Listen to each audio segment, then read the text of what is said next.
Ladies and gentlemen, welcome to Kaiserreich, Legacy of the Weltkrieg. Just gonna get it out there. Um, Today, as I'm recording this, the next thing I'm going to do is I'm gonna go to the No Kings rally because it's fun. I just want to let anyone who's listening to this, who happens to care, know that if you are a fascist or a right-wing authoritarian, you should get the fuck out. I do not like you, and you are a problem for the United States specifically and the world in general. And Donald Trump is pretty inept, even for a right-wing authoritarian. He sucks. His government sucks.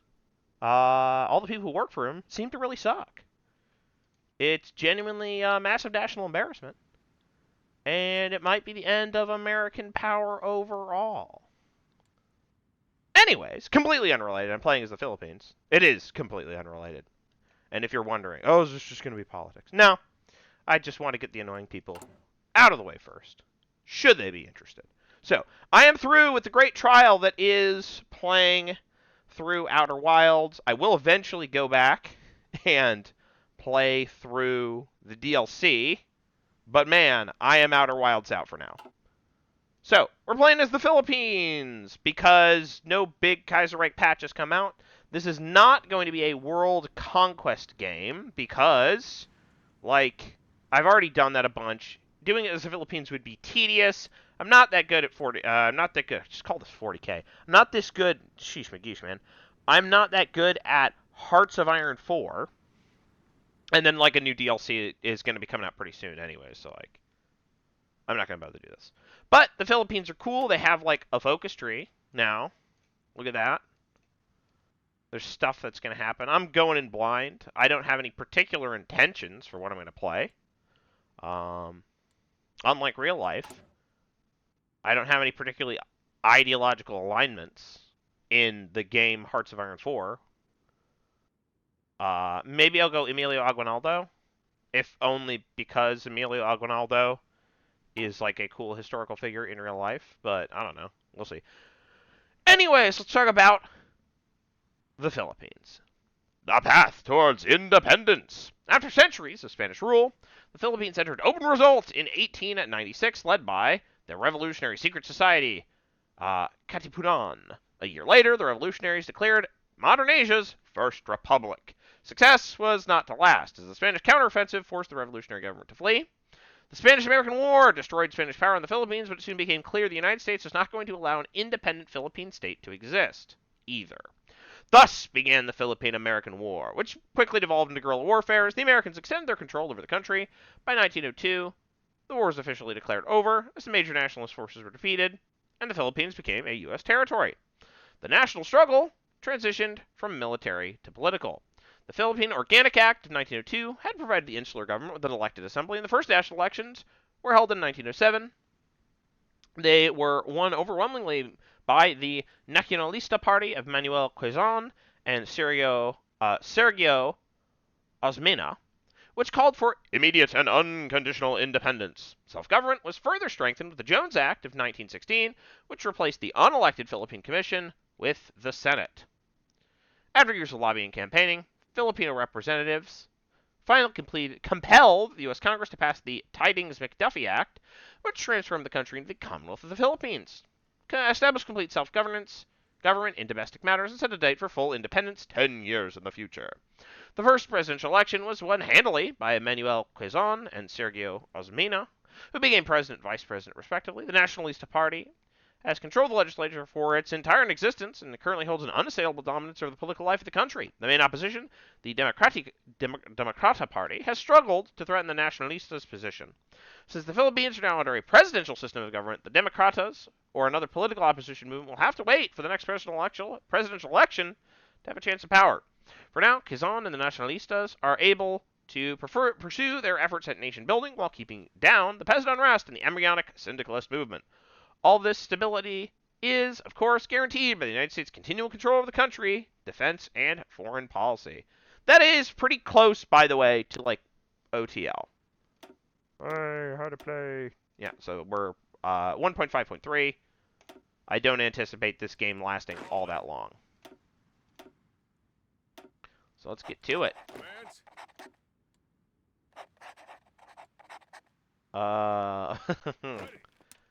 This is not going to be a very conquery game. Obviously. No. We want to start with making better research. Economy? Probably. Civilian factory? Yikers. Yikers on a bikers. Yikers on a bikers. Yeah. Philippines, not the strongest nation. Besides independence, nationalist chief goal from the very beginning is replacement of Americans' government and positions with Filipinos. Jones Act gives native legislative power to most of the civil service to Philippine hands. But since then, the American contingent has lingered. With mounting troubles in the United States, now is a good time to complete Philippinization for once and for all. Yay. All right. We should probably train, though our guns are non-existent. Do we even have military factories? We have literally an military factory. Wonderful. We could train guys, but we don't have any infantry equipment. So reinforcements first, upgrades last. Everything else first.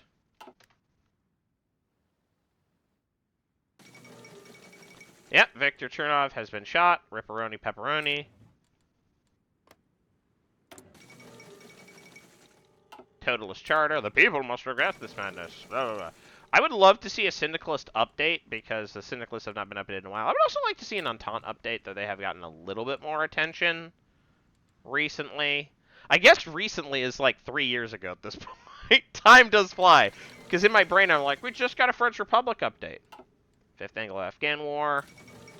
Black Monday. Mein Gott! Electoral gridlock in France. Mein Gott! Sacre bleu. Oh boy. Black Monday rocks the Philippines. The Philippines is an insular country in more ways than one. Get it? Because it's an island? Ha ha ha ha ha. Comedy. Under American rule, the country has only been slowly allowed to assert its aspirations while remaining tied to the metropole for its security and economic life. At the same time, the continued rule of the Nacionalista Party has contributed to an atmosphere of stability. The country's economy remains tethered to the United States, the chief market of both exports and imports, and ultimate authority of its trade policy. The news of Black Monday did not immediately rattle Manila, as the country's economic links to the German sphere are fairly modest. But when news came the economic crisis spread to the United States, it became clear it was only a matter of time before shocks were felt in the Philippines. With an economy based on the export of cash crops such as sugar, acaba, coconut products, and tobacco, the Philippines is bound tightly to the U.S., and deepening depression there will undoubtedly lead to falling trade revenues. As a colonial subject, there is only so much the Philippine government may do to face the crisis. Still, it is not helpless. In the face of near guaranteed falling export revenues, there are ways to make up the difference. Cutting expenditures while raising certain taxes will help keep the budget under control. At the same time, measures must be taken to ensure that common people are not reduced to poverty and starvation. We are up to the challenge. Alright. We could do more of this stuff. Or we could convene the National Economic Council. One of the very first creations of the Commonwealth government. The National Economic Council brings together civil servants, industrialists, financiers, and technocrats to advise the president on economic matters. They have the expertise to formulate and recommend a plan of action to address the unfolding crisis. Anything I can do here? I just realized that these are all the same option. So the answer is not really. Who won? Dominion. The Austrian Empire withdraws from Italy. As they do. The Philippine political scene. The Nacionalista Party has been the dominant force in Philippine politics since the first elections held in 1907. Its original platform was a simple one: immediate independence from the United States. Subsequent history proved rather more complicated, and nationalist leaders frequently shifted positions on the terms and time frame of the independence of the negotiations with American authorities. Finally, however, a timeline for eventual full independence has been achieved, and the nationalists can claim they fulfilled the promise of their party's name. Though the Philippines may be a liberal democracy on paper, its political culture holds much to be desired. In a country where most of the population is desperately poor and lacks much education, politics is dominated by local elites known as... Oh boy. That's caciques? Is that caciques? I'll call them caciques. Caciques form alliances through mutual interest and family ties, exert their influence through dispensing of patronage. So it's like kind of like a more medievalish version of a party boss. It's like it's like a what's it called? Political machine. It's like a proto-political machine. Political success is won by those who are best at playing this corrupt system, and no one is better at it than the least leader and current president, Manuel Quezon. That's not to say Philippine democracy is a total sham. The opinion of the masses still matters, and when their displeasure reaches a boiling point, it can rock the ship of state. Quezon's success comes not only from his relationship with the country's elite, but his ability to convince ordinary Filipinos he's a champion of the common man under the vague slogan of social justice. Quezon has pursued a quasi-populist agenda. Though Quezon's critics may rightly say he's been more talk than action, the limited social programs of the presidency have won Quezon's considerable popularity. Can Quezon really rule forever, though? Hey! Quezon's balancing act in the Philippines begins with elitist disapproval and populist disapproval sides. It starts with 20% progress towards populist disapproval. It's the balance of power. It's simple mechanics. Look at this. Look at us. So, populist disapproval, elitist disapproval. It's bad when these happen. I could appeal to the elites. I could appeal to the masses. Spend the political power to do that. I don't really need to do that yet, so I'll just wait. Instead, I'll put political power on, not that, on getting me a political power gain guy. Nope. Anyways. The illusion of Qing hegemony shatters. The end of an era. And the beginning of the primary game of Kaiserreich, China Reich. Okay. Okay. Potential challengers. From his balcony at Malacanang Palace, I'll just say that's it, Quezon may feel rightly secure in his position at the top of the Philippines. That is, so long as things continue to along more or less the same trajectory. Quezon will have to face another election eventually, and a lot might happen in 3 years. Boy, it sure will. It is not clear at this point, however, who would even oppose Quezon. The most likely candidates come from the Partito Democratica, eternally stuck in the opposition and struggling to define itself as more than not the Nacionalistas. The party will soon have to choose who to rally behind, either the idealistic Claro M. Recto, who promises to transform politics for the better, or the old revolutionary Emilio Aguinaldo, an increasingly vocal critic of the government who may use his personal popularity and nationalist credentials to make a bid for the presidency. At the same time, syndicalist sentiment continues to grow among the Philippine workers and peasants, channeled into the radical Partito Obrero. The socialists find inspiration in the Third International and dreams of a revolution. There's little possibility they could ever win the presidential election, but if strong enough, they could attempt to destabilize the republic. However, the real threat to Quezon's power comes not from without, but from within. There's no shortage of highly ambitious figures among the Nacionalistas who may claim loyalty to the president, but would eagerly snatch the crown if it were offered to them. Quezon's success and popularity may have squashed any challengers for the moment, but should the president make a slip, he may find his own party revolting against him. The future of the Philippines rests with the people. President Cao and Marshal Wu, back on king. The chips start to fall. Do I want to fight in this? I think the answer is with what? You and what army? Because these guys don't have guns. An important thing if you want to fight a war is having guns. Restoration of democracy in Australasia. Interessante. Military seizes power in Mexico. Mexican democracy died as it lived. Sylvia Pankhurst elected chairwoman of the TUC. Interesting. That's not actually true. It's not interesting because there's no content for the Union of Britain right now. Death of Pius XI. How terrible. X. Gallo seizes control of Ecuador. It seems Quito's liberalism just couldn't last. I'm enjoying playing Hearts of Iron. Pius XI. It's the 12th. It's the 11th and the 12th. Is elected as new pope. Good luck, your holiness. Ninth International Congress, an interesting development. Yeah, I'm not sure if that's true. Again, that content has not been updated in like a long time. Convene the National Economic Council. We've done it. Oh boy. Woo!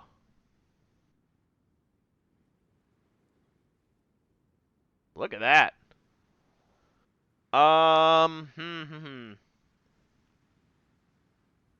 We can halt immigration, cut bureaucratic expenses, import relief rice, or revive the cedula. What is the cedula? Whoa, it's a head tax.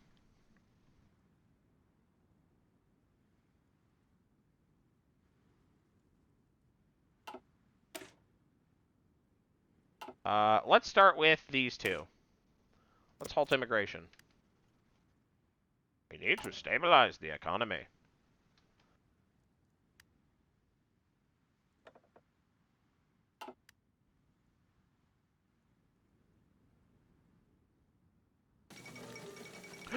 The Schleichster. Oh, Republican Revolution in Iran. Speaking of trees that have not been updated in 30 million years. There we go.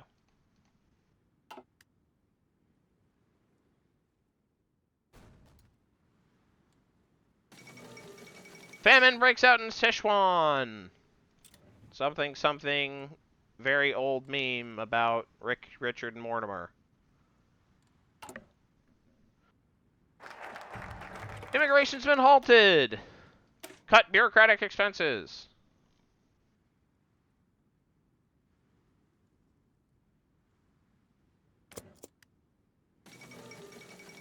What the heck? Oh, right! This is the new kind of cool event that I have not played through. The Harlan Commune. Since the beginning of the decade, Harlan County, Kentucky has been embroiled in conflict. The IWW and other unions have attempted to organize miners of the country, facing steep and oftentimes armed resistance from local authorities and company forces.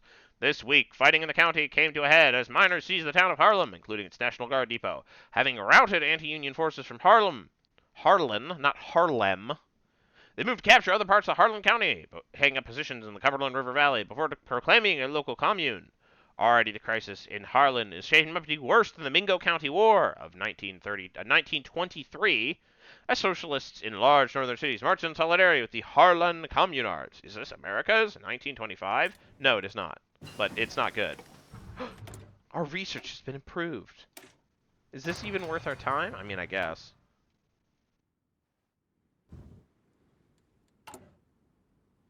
I like that the Philippines don't have like a big event that happens in.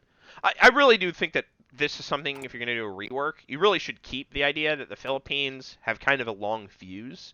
Like, you don't do anything with the Philippines in 1936 because nothing really of super note happens in 1936. Black Monday happens, but it's like very normal response to Black Monday kind of stuff. Like, it's very, all right, will this stabilize Argentina? I've stopped reading those because that's the same stuff.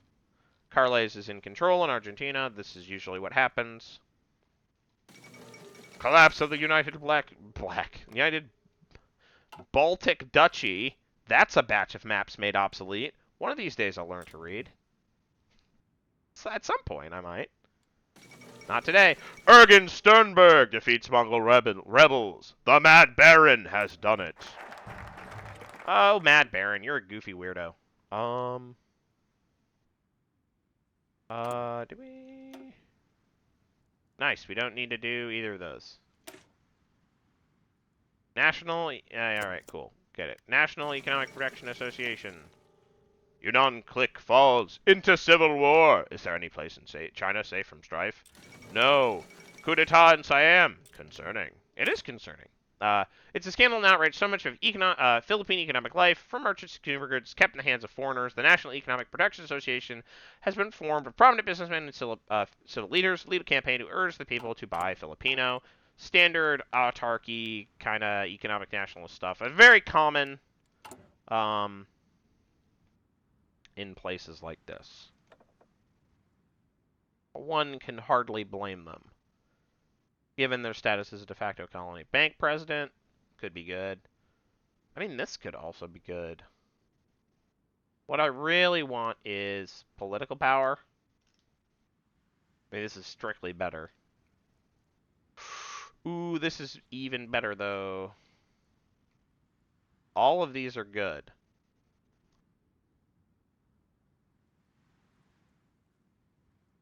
We're going to get that because it's cheaper.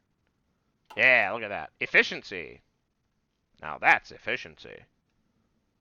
We have literally 0 command power. We have negative daily command power gain.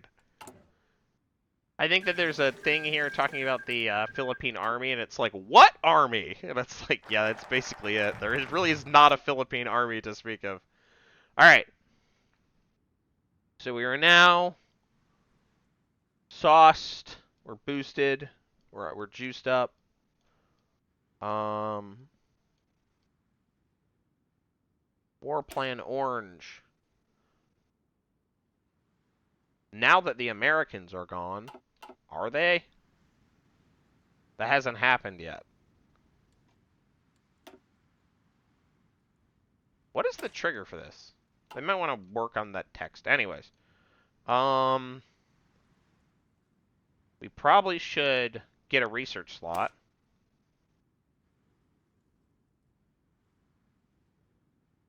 Let's do that. Zoo, I think that's Zoo Payday. Payday. Payday. Is that Payday? Payday? Zoo Payday. I am not good at that. Scarce powered Yunnan. Wasn't a decade of defeat a decade ago enough to dissuade them? Anyways. This is in Hunan? Nope. Is it Yunnan? It's Yunnan. Right. He's a right KMT guy. Siamese Civil War begins with the Borodat Rebellion. How spicy. Royalist Siam versus the slightly flattened portrait versus parliamentarian Siam. Alright, so, you know, have fun. Hey, it's Democratic Union. Yemen Mueller. Understood. Dublin Olympics. We did our best. Zevno coup. Showa restoration. Oh no. Hey, that's another country that has not had any conduct update in 300 years. It's Japan.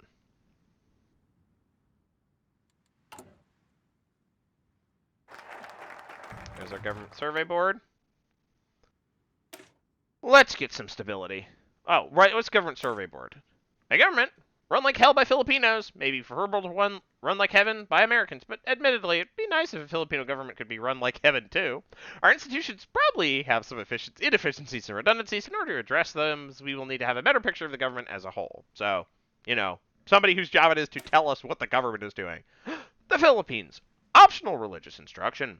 The Philippines is an overwhelmingly Catholic country. At the same time, the Philippines revolution was in large part a revolt against the Spanish friars, and the Philippine Constitution established a separation of church and state. Some more pious citizens have been demanding religious, that is Catholic, instruction in schools. We can find a middle ground here.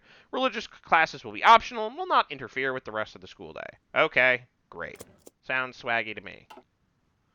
Either way, it's been enough time.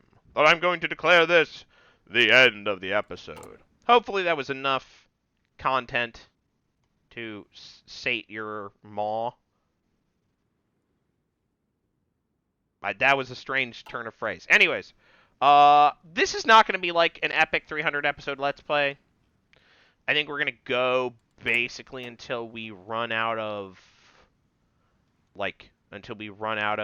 focus tree and finish off or achieve a stalemate in whatever war we happen to be in. Either way, I will see you in the next episode. Bye-bye.